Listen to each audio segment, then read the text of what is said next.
عبداللہ بن عمر رضی اللہ تعالی عنہ اس چھوٹی پہاڑی کی طرف نماز پڑھتے جو روحا کے آخری کنارے پر واقع ہے، اور یہ پہاڑی وہاں ختم ہوتی ہے جہاں راستے کا کنارہ ہے۔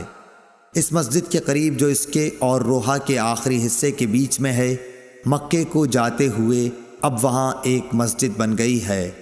عبداللہ بن عمر رضی اللہ تعالی عنہ اس مسجد میں نماز نہیں پڑھتے تھے، بلکہ اس کو اپنے بائیں طرف مقابل میں چھوڑ دیتے تھے اور آگے بڑھ کر خود پہاڑی ارقد طیبہ کی طرف نماز پڑھتے تھے۔ عبداللہ بن عمر رضی اللہ تعالی عنہ جب روحا سے چلتے تو ظہر کی نماز اس وقت تک نہ پڑھتے جب تک اس مقام پر نہ پہنچ جاتے۔ جب یہاں آ جاتے تو ظہر پڑھتے، اور اگر مکے سے آتے ہوئے صبح صادق سے تھوڑی دیر پہلے یا سحر کے آخر میں وہاں سے گزرتے تو صبح کی نماز تک وہیں آرام کرتے اور فجر کی نماز پڑھتے۔ صحیح بخاری حدیث نمبر 486۔ عبداللہ بن عمر رضی اللہ تعالی عنہ نے بیان کیا کہ نبی کریم صلی اللہ علیہ وسلم راستے کے دائیں طرف مقابل میں ایک گھنے درخت کے نیچے وسیع اور نرم علاقے میں قیام فرماتے جو قریہ رویسا کے قریب ہے۔ پھر آپ اس ٹیلے سے جو رویسا کے راستے سے تقریباً 2 میل کے فاصلے پر ہے چلتے تھے۔ اب اس درخت کا اوپر کا حصہ ٹوٹ گیا ہے اور درمیان میں سے دوہرا ہو کر جڑ پر کھڑا ہے۔ اس کی جڑ میں ریت کے بہت سے ٹیلے ہیں۔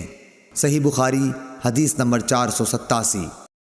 عبداللہ بن عمر رضی اللہ تعالی عنہ نے نافع سے یہ بیان کیا کہ نبی صلی اللہ علیہ وسلم نے قریہ ارج کے قریب اس نالے کے کنارے نماز پڑھی جو پہاڑ کی طرف جاتے ہوئے پڑتا ہے۔ اس مسجد کے پاس 2 یا 3 قبریں ہیں۔ ان قبروں پر اوپر تلے پتھر رکھے ہوئے ہیں۔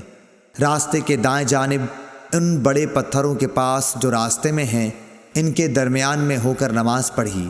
عبداللہ بن عمر رضی اللہ تعالی عنہ قریہ ارج سے سورج ڈھلنے کے بعد چلتے اور ظہر اسی مسجد میں آ کر پڑھا کرتے تھے۔ صحیح بخاری حدیث نمبر 488۔ عبداللہ بن عمر نے نافع سے بیان کیا کہ رسول اللہ صلی اللہ علیہ وسلم نے راستے کے بائیں طرف ان گھنے درختوں کے پاس قیام فرمایا جو ہرشا پہاڑ کے نزدیک نشیب میں ہیں۔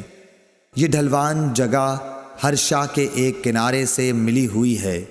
یہاں سے عام راستے تک پہنچنے کے لیے تیر کی مار کا فاصلہ ہے۔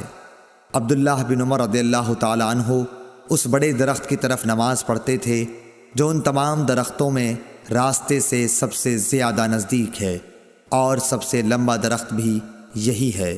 صحیح بخاری حدیث نمبر 489۔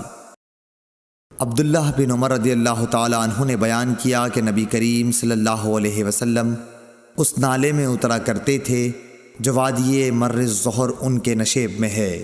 مدینے کے مقابل جب کہ مقام صفراواد سے اترا جائے، نبی کریم صلی اللہ علیہ وسلم اس ڈھلوان کے بالکل نشیب میں قیام کرتے تھے۔ یہ راستے کے بائیں جانب پڑتا ہے جب کوئی شخص مکہ جا رہا ہو۔ راستے اور رسول اللہ صلی اللہ علیہ وسلم کی منزل کے درمیان صرف ایک پتھر ہی کے مار کا فاصلہ ہوتا۔ صحیح بخاری حدیث نمبر 490۔